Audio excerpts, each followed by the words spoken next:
All right. Good morning. Who are you? How do we know How's it each going, other? man? Dude, we don't know each other at all. And I'm not really sure why I did it, but Chris Mers told me that he talked to you and he was like, this guy talks to a bunch of strangers and he was really cool. So I was like, I'll talk to him. I like talking business. Yeah, it's so funny, dude. I've been doing this for years, and yeah, well, that's a whole other story. It's not about me, but I love talking to people, everybody, especially strangers. I think, especially right now, when it's very easy to sort of stay into your um, comfort zones, with people. So, Yep. well, um, who are you besides a roofer and a rehabber?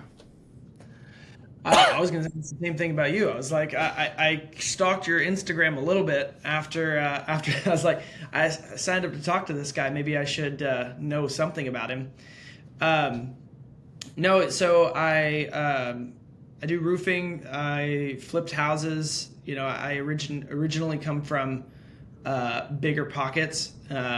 That's from that kind of era, 2016, the golden years of BiggerPockets. I was So on the show in 2018.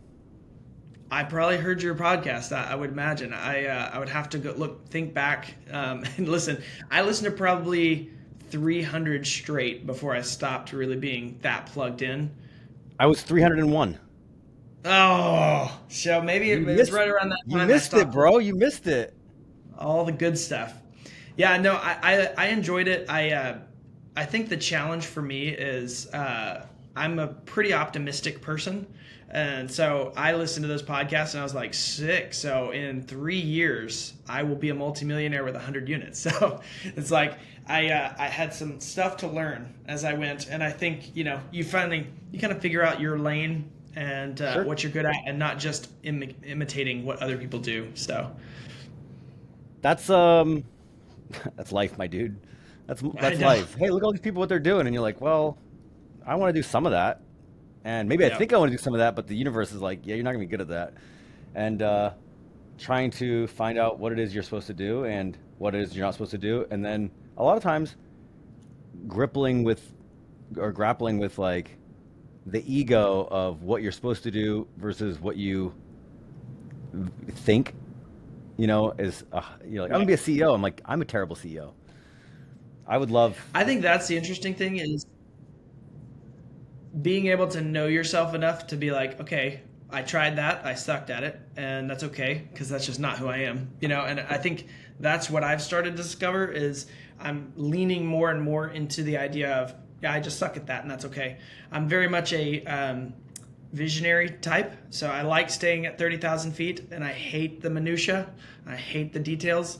So it's very difficult for me um, to do that. And I had my business partner is the same way. So we're great at sitting around dreaming and terrible at follow through. Yep. So hired an office manager last year, and she is everything we're not, and she is the slave driver with the whip, saying where's my receipt. Dude, I love this because what I've said for a long time, like I want to grow my operation a bit, and I'm in a very similar boat. I hate details. I don't like systems. I call systems the S word, and people are like, you got to hire a VA, you got to hire an employee, you got to do all those things, and I'm like, and I really don't think about it that way. What I think about is like, man, what I really need to do is hire a boss, and it's kind of what you said, what you just said. You're like, I need somebody who's going to crack the whip when Yep. they need something from me, and I'm sure that's a very hard person to find. But congratulations, that's something I wish I would like to be able to do in the next few years. Have you are you a book guy? Have you read Rocket Fuel and Traction? I have retraction. I am a book guy. I spend a lot of my time. Books are my way to daydream even further. So I spend a lot of time reading deep, abstract philosophy about humanity, and not that much time reading books about like, you know, here's how to Development. make your business better. I'm like, I, yeah, yeah. So Funny. It's funny. I would prefer to read more philosophy and stuff like that. I'm actually much more interested in that. But practically speaking, I have to. I'm a sole income for my family, so my wife stays home with the three kids. And so it's more of a necessity thing right now. So I've got the beginnings of my library, but I'm like, maybe someday I'll get to just sit around and read the books I want to read. Well, I do a lot of that, so tag me in when you're ready. There you go. Yeah, Yeah. I can go in depth. I can't tell you much about, how to run a business, but I can tell you very in depth about why the 1912 Russian Revolution was so similar to the 2024 American, political climate. You are you a history guy, like as a whole? History and philosophy are the same thing. So yes, history is Oh, philosophy in action.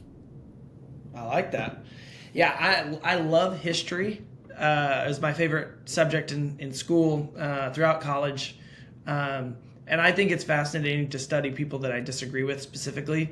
I'm more conservative, politically, but I'm looking up at my books right above my screens, and the first one I see is Barack Obama speeches. So it's like, I like reading everything. Yeah, I do a lot of that. I'm very contrarian by nature, so I like to read all the things that. I saw a recent reel you posted about being confrontational. You like confrontation. I am the exact opposite. I think most people are. You're probably more in the minority that you're cool with the confrontation. Yeah, we talk about that a lot out here because I'm in this. We're on I live in Maui, and Yeah, I saw that too. it's a great group of human beings, but it does seem to be a lot of um, peacekeepers, which is perfectly fine. But Yeah. it stands out for me when there's clearly one. Usually, when I've lived other places, it's like I can find my group of, 4 or 5 guys, and I'm like, let's just go to the bar and yell and argue and fight about politics and religion and stuff, and like that's an enjoyable night. Nobody gets mad at each other. We're just like, no, you're a fucking idiot. No, you're a Yeah. fucking idiot. And like that helped. That's very therapeutic for me to get to have it's a sparring partner. So Yep. and it has its other pragmatic uses too. It's good in negotiations. It's good. It's a good way to curate life because then you don't get stuck in situations that you're like, oh, I can't get out. I've gone down the rabbit hole too far now. So because I am that way, that piece of content was like, I just want to give you a little bit. You don't have to be like me, but I just want to give you a little bit of this, just a little taste of being okay to address conflict front, like head to head is it can be very beneficial. Yeah, it's I think it's fascinating kind of looking at yourself and figuring out why you are the way that you are. And so for me, what I've discovered is so much of what I do is just the opposite reaction. It's like the yin yang of my dad. So my dad was super aggressive and angry and all of that. And so I like throughout childhood I can find tons of examples of running away from the conflict because I was just like whatever's going on there, I don't want to be a part of it. And I now, as a business owner, have to go do the conflict. I have to do the uncomfortable, whatever. So I'm having to relearn my relationship with conflict. So that's why that piece of content actually hit me so interestingly because I was like, I don't know if I enjoy it, if I like it, but I'm learning to face it because I need to. Yeah, I don't want people to. Yeah, it's a whole other that's a whole discussion about do I enjoy it? It's part of me does enjoy it. Part of me is like I don't want chaos and no, excuse me, I do like chaos. I don't want anarchy. I don't want to Right. be running around punching people in the face. It's more you know, for me it's like arguing is not a. And Miss Kate has this example. I'm like when I argue with somebody, whether it's about politics, religion, or whatever, it's like I don't want to win because then the fight stops. Yeah. You know what So I you're mean? just So taking the contrarian, you just take the contrarian position, even if somebody comes around to it, then you're switching with them. Yeah, that's how I usually start the people that ask about politics. I'm like, first, what do you believe? And then I'll do the opposite. Like I don't, not that I don't have my opinions and values, but it's just not as I don't care. I don't my identity is not pledged to those things. My identity is pledged to let's spar, let's fight for a long Yeah. time. Well, I'm from Texas originally, and so I ended up in Portland, Oregon, which is pretty much the opposite. It's like you're going Yep. from manly backwoods Republicans to literally soy boys. It's like that's at least that's the stereotype. It's like everybody here is drinking coffee and looking at art and voting Democrat. So it's a really weird dichotomy. I don't know if that's the right word, but it feels like when I take the opposite tact as you, but I'm also in sales, so I kind of have to. So I mirror what I see. So whatever somebody gives me in a sales situation, I will mirror that back to them as, man, this Biden's just trying to fix everything, that was wrecked, and whatever. And so it's like, in some ways it feels disingenuous, but I'm like, is it worth arguing about, knowing that there's no chance I'm changing this person's mind in this context? So what's the difference? So it's interesting. Yeah, I did sales for a while. I like sales. You have to be a chameleon. I think there are people who, yeah, that's a tough one. That's actually a good conversation about, you don't want to get into a position where you're now arguing your position, your opinion versus somebody else's opinion that has nothing to do with the transaction or solving their problem. You're just it's like this total, it's completely unnecessary. And so then the question becomes, how much do you chameleon without losing self-respect? And I think the problem that a lot of people have in sales is they don't have that much self-respect or shame. And so if you don't believe in anything, then you can be like, yeah, I'll say whatever to make the money. And I think and that's politicians. It's politicians. Yeah. It's shamelessness. So, I mean, I don't know. I have no judgment or no real opinion other than that's the danger of do you elevate how much do you want to make the money versus giving up your values? And I think there's a way to do both, obviously, because you can be like, hey, I'm going to solve your problem. Hey, you know what? Yeah, I mean, it might make you a little more politically neutral because you're just yeah, I mean, you try to give grace, even though you don't agree. You're like, well, he's trying his best. And you can kind of walk the line there. But I do think some people that fucking, that politician, he ruined everything. And this guy is the one. We're in a complete agreement. And you can make money that way, but you can only you can only tell those lies out loud before you start to just become a fraud, for so long before you go down that road. I think that's always the challenge for me is drawing that line somewhere and figuring out, am I doing this for my self-respect? Am I doing this to change an opinion? Am I doing this just so I feel good that I said what I think, truly? What is the purpose behind it? And if my purpose is solving their roofing issue, then none of this matters. I'm looking for connection points. So I'm literally, I've walked up to people and seen that their little garden gnome, is wearing a Ducks hat, and I'm like, dude, are they going to take out USC this weekend? I don't give a crap about the Ducks, but I'm just looking for connection points. So it's so I don't care if it's the car, it's the truck, it's the flag out front, the clearly the CrossFit setup in the garage. It's I did CrossFit for a while. It's you can find something to figure out the commonality, and then just avoid everything you agree with or disagree with. So the one that I was most proud of was this lady who was very clearly an angry lesbian. And she was just all these roofing companies think I don't know shit because I'm this, that, and whatever, and it's because I'm a woman and whatever.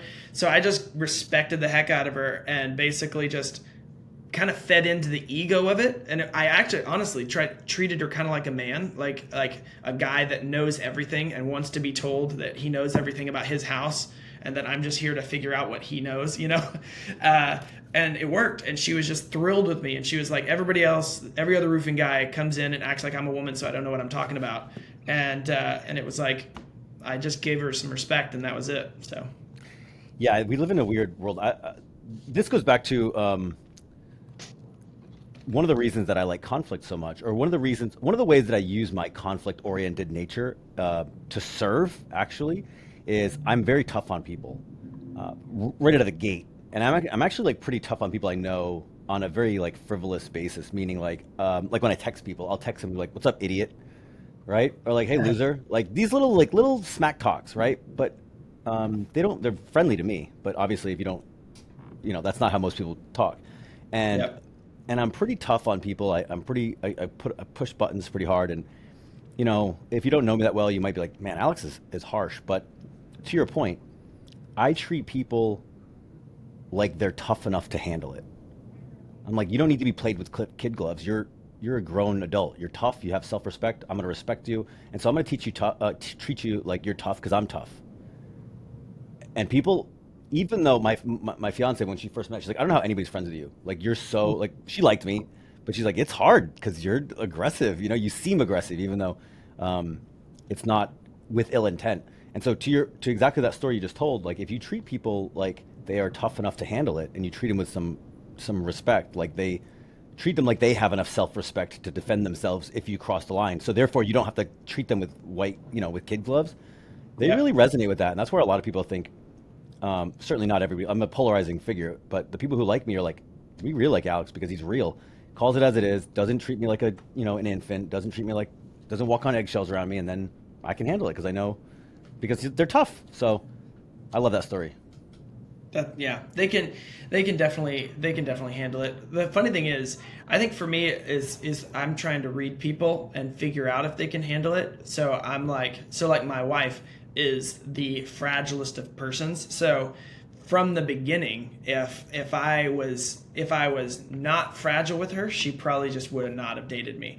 Which, it sounds like for your personality type, you probably would have been like, this is not going to work because I need to be who I am, and figure out how that meshes. Miss Kate is, her favorite pastime is crying. Um, she is again, people have their emotional like needs, right? They have their moments of fragility. I have my moments of fragility and vulnerability, and I'm weak in areas and at times. So for her and I had to be me. I had to, um, you know, I had to respect when when you're in a long-term relationship with somebody, you can't just do whatever you want and behave the way you want all the time with reckless abandon. It's not a relationship of me.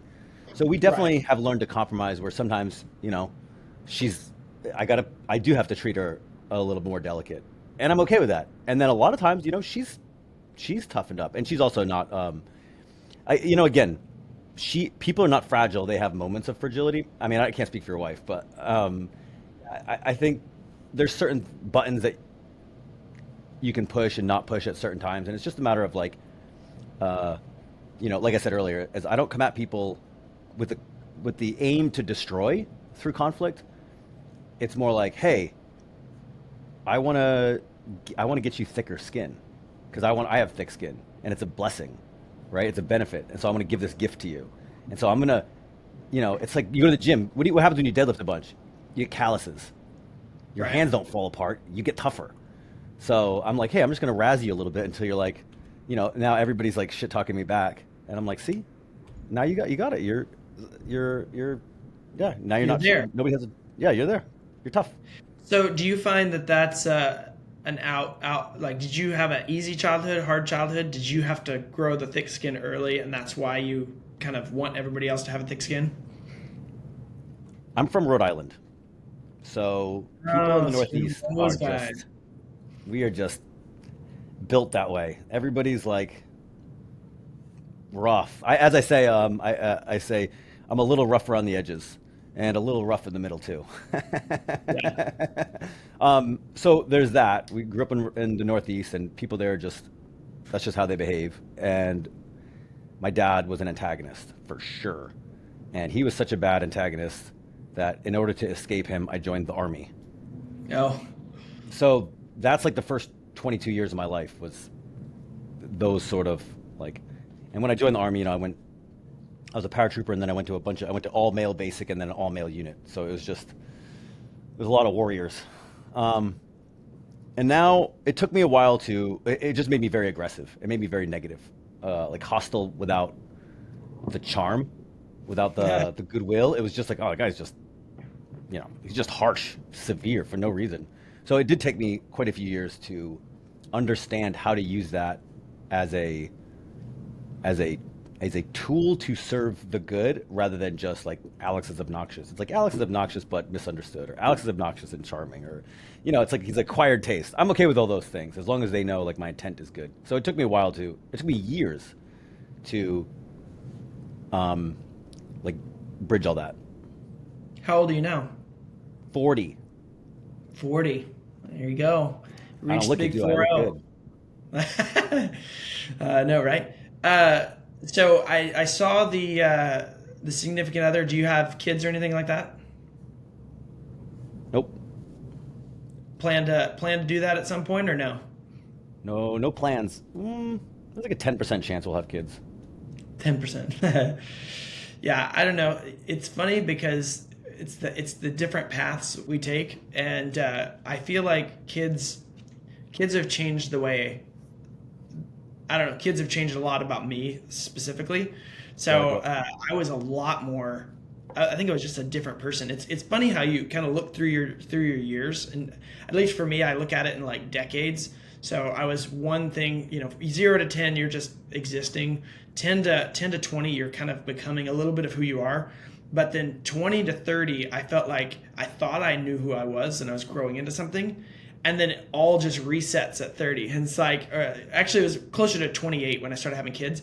But it was just like everything changed. And I was like, I was always the undersized fun guy that, was joking around, was slightly inappropriate, whatever. And, just kind of a screw around guy. And it was specifically because I was trying to change what I felt from childhood and go that direction.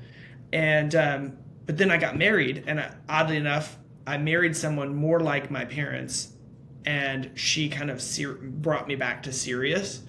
And it's like I still struggle with figuring out, do I want to be here, or am I just in another scenario where everyone else is serious, so I'm serious? Because I enjoyed being frivolous, but at the same time, at some point, you have to grow up. So, Dude, it's life is interesting because as you make choices, when you're to your point, when you're, you know, up until 20, you go to high school, you maybe go to a little college, and you just follow the path of a lot more people. And then as time goes on, your decisions, you see your independence more and more. That's what I've noticed is yeah. um, you see your independence more and more because people's forks, they change. My story, my life versus like the people I grew up with, whatever. Even my folks, my parents has been wildly independent because of the choices I've made. And some of what you said about like, hey, you got to grow up. We got kids and that. And I do feel like sometimes I'm immature. I also feel like sometimes I look at people with kids and I'm like, I don't want that life. So at all. Yeah. So it's definitely harder to mature on one's own than it is with kids because I'm not responsible for anybody but myself and I'm easy to take care of. So it's like, what do you have to tighten up for? So I actually find that to be, in a weird way, more of a challenge. Now, obviously, I don't have the time and commitment for the kids. So like from a resource allocation, my life is far easier. Right. Um, and you have other weird challenges like it's far harder for me to find purpose and meaning than you, probably. I would imagine, but I would think, is it harder for you to connect with people when the masses go towards the next stage in life, right? So the masses go towards, do you find it difficult to find guys that you're like, hey, dude, let's go on a weekend trip to go play golf? And he's like, I got kids and I got this and I got that. Do you find that it's harder to find guys that you can connect with? Yeah, it is a bit harder. Me and Miss Kate have this theory that at about like 50, 55, when all of Oh, our friends, when their kids are you're grown up and out breaking of the up. house, we're going to become the most popular people. Oh, sorry, the internet I live on an island.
Bro, Yo, sorry.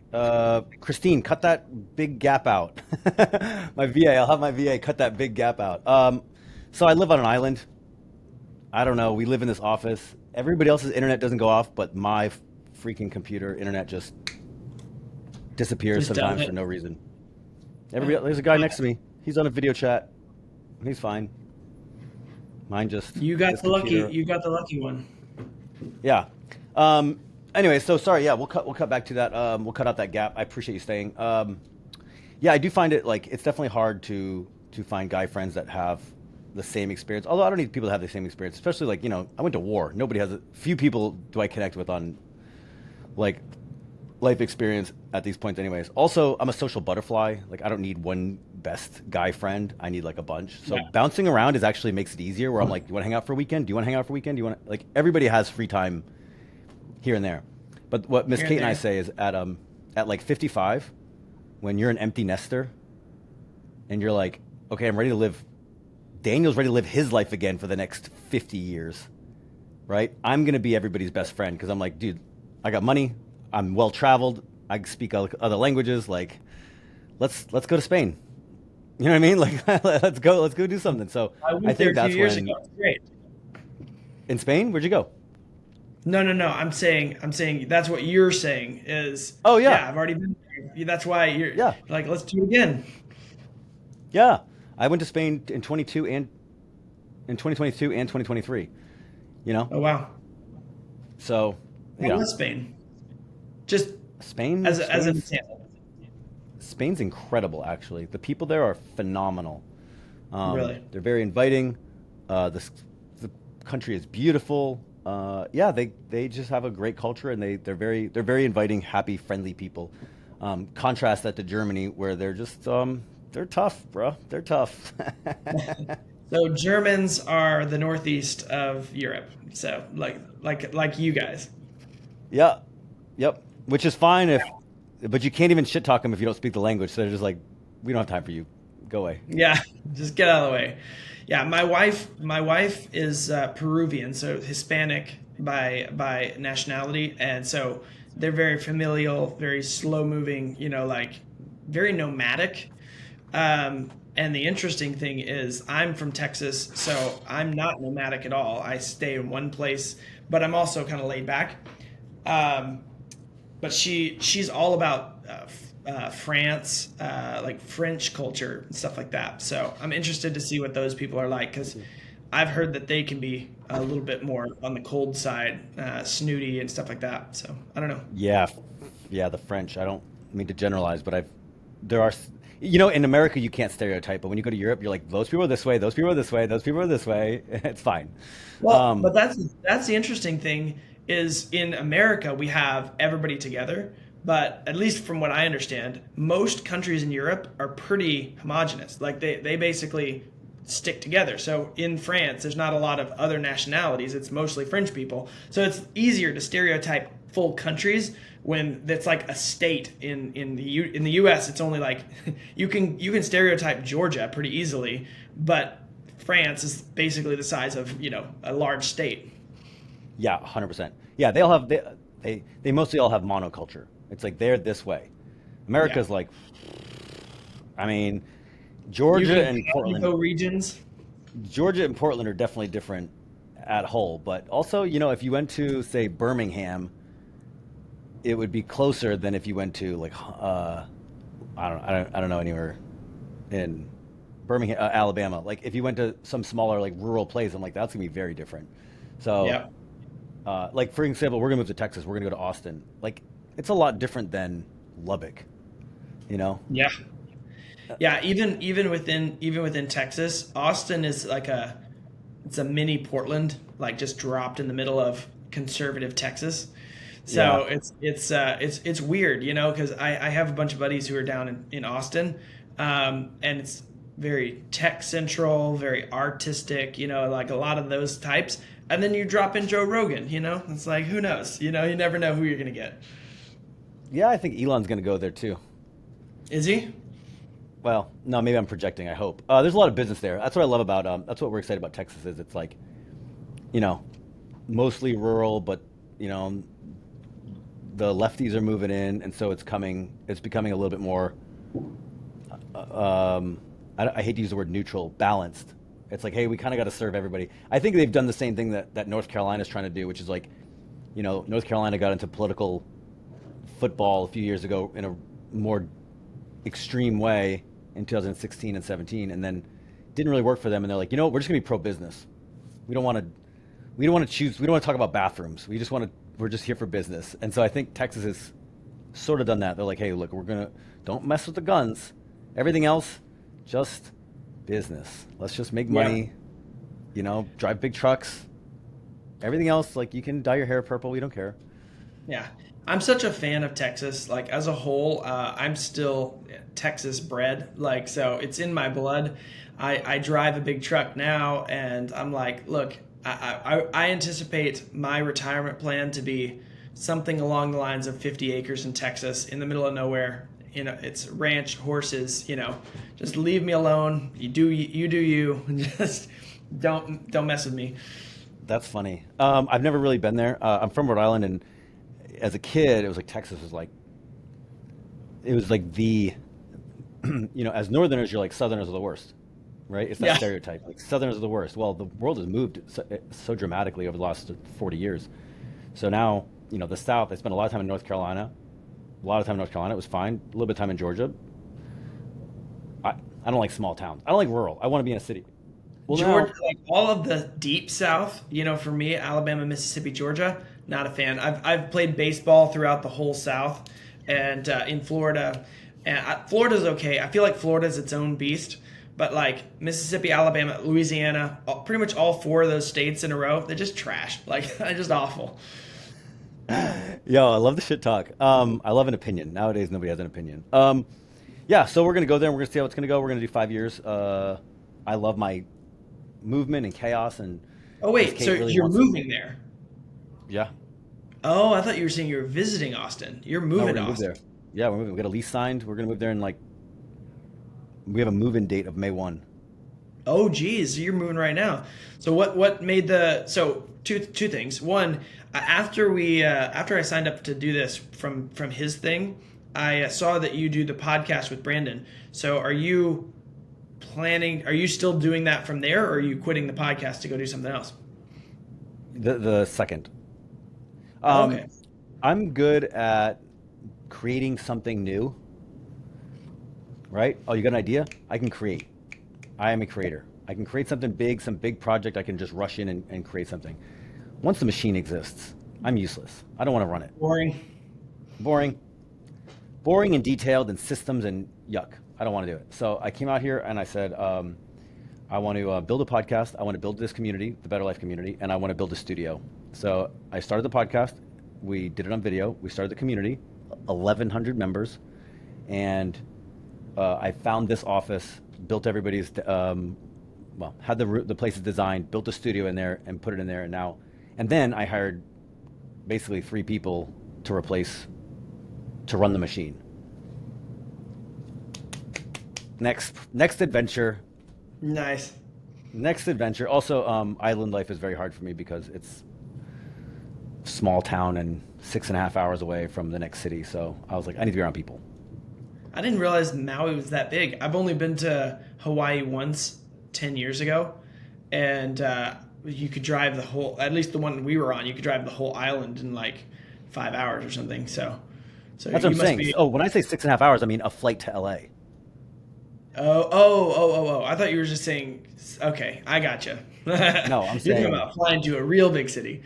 the next real city is 6.5 hours away by airplane. Oh, wow.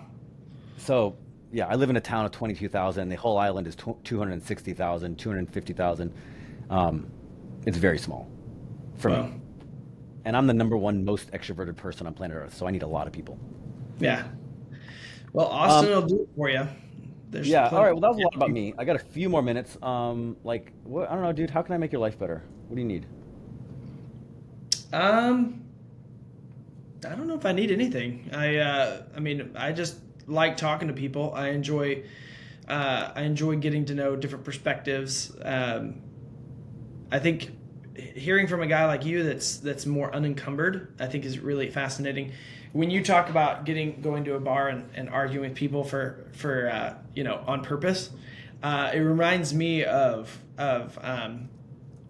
C.S. Lewis and Tolkien. They basically hung out in a pub and argued. That's more of a famous example, but Yeah. What was the name of the group?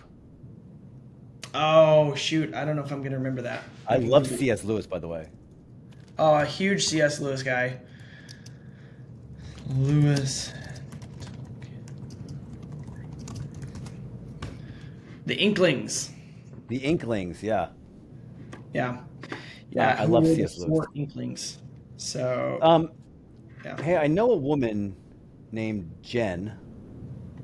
She also lives in Portland. I met her the same way I met you. I don't know if it's useful, but I'm going to introduce you to. Okay. What did she do? Uh, I don't remember. Nice. Yeah, sorry, Jen. Um, I can meet people. yeah, she's a real estate person.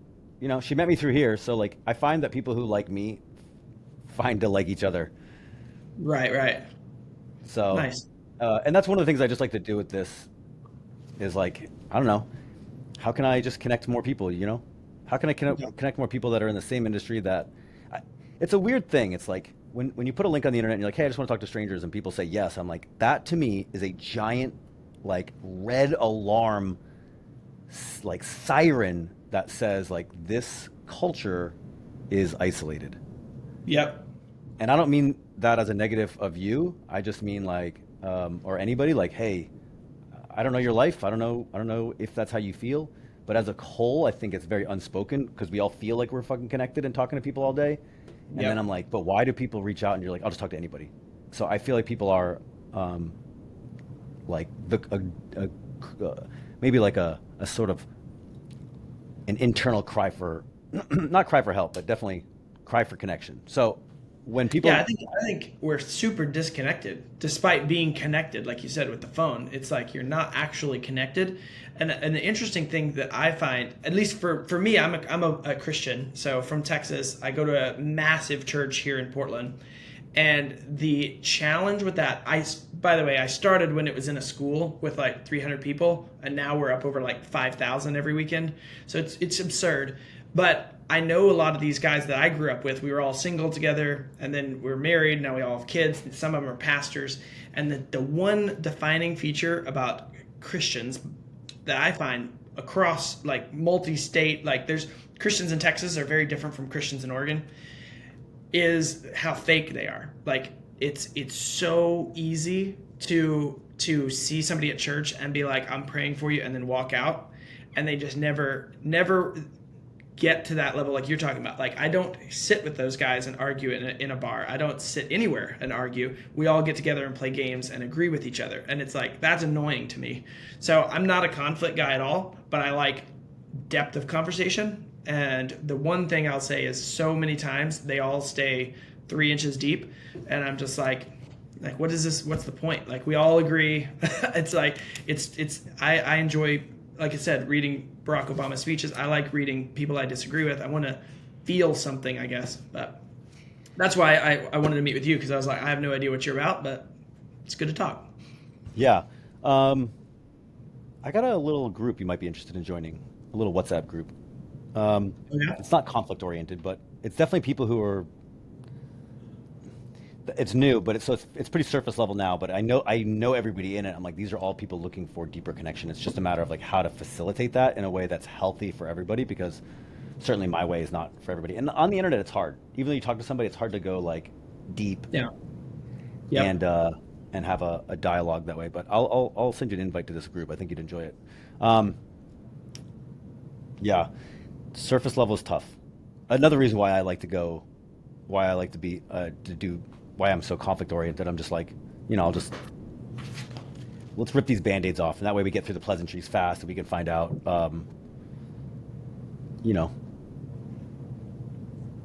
what's your status on some, how do you feel about immigration? Yeah. Yeah. I think it's interesting how quickly people pick a side, and then it's like they need to be right because their group is right. And I'm like, I'm okay changing my opinion. I've changed my opinion on a lot of things. I think it's an interesting conversation Well, this is like a 10-year-old conversation that I tried having with Christians. But it's like, yes, we can believe that homosexual marriage is bad because the Bible says that. Okay, so that's your belief point. But does that mean that it needs to be illegal, right? Does that mean that no one ever should do this, and why? And I think that very few Christians can say, well, because we're a Christian nation. It was like, no, we're not. like maybe we started that way or whatever. But it's funny to me how Christians just stay away from it. It's like, yeah, we believe gay marriage is bad, so that's the end. And I'm like, well, is it bad on a political level or a spiritual level or both? Like, why? Yeah, the other side is not much better. They're just like, it's fine. There's no downside to it. You guys are just being archaic. Well, that's not an argument either. No, yeah.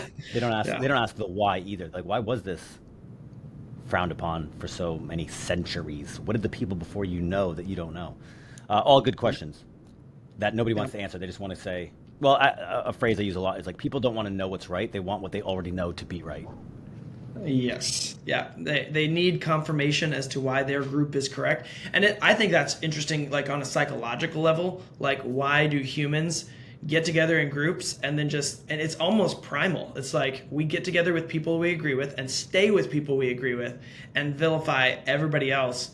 And it's like, sometimes, like, I have a fundamental belief that pedophilia is bad, right? And it's like, my pastor has always said for literally 15 years, he said, gay marriage is just the start, pedophilia is next. And everybody's like, what are you talking about? People just love who you love or whatever. But now minor attracted persons is a thing, and they're already starting to move that. And so it's like, okay, that I can argue all day on that because it actually produces a hurt to someone else.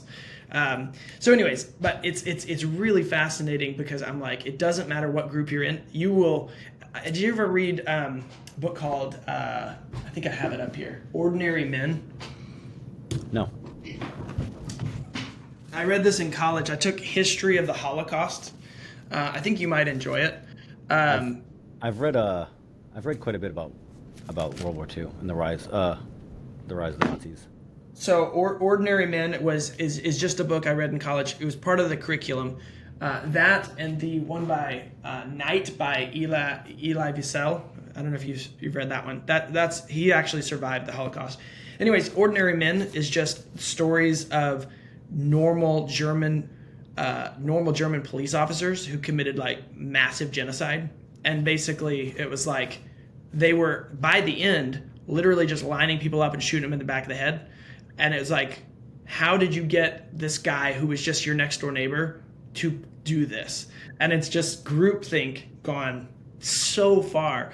And I think it's fascinating because right now it doesn't matter what the left says. The left members, people on that side, will be like, well, yes, once you believe that gay marriage is fine, then you believe that there is no such thing as gender, and then you believe that a guy can be a girl and all these things, and then you're like, well, you should be free to do whatever with whoever if you love one another, age be damned, and it's like, okay, well, where exactly are the lines, and who draws them, and why are they there?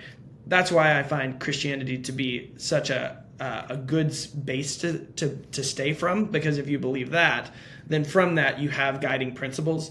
And I know a lot of people have guiding principles that they just have argued and felt. Basically they find their own guidelines. But I think when you don't have that guiding principle, this happens. It's like you basically are just like, well, you can easily just go with your group until your group does something crazy.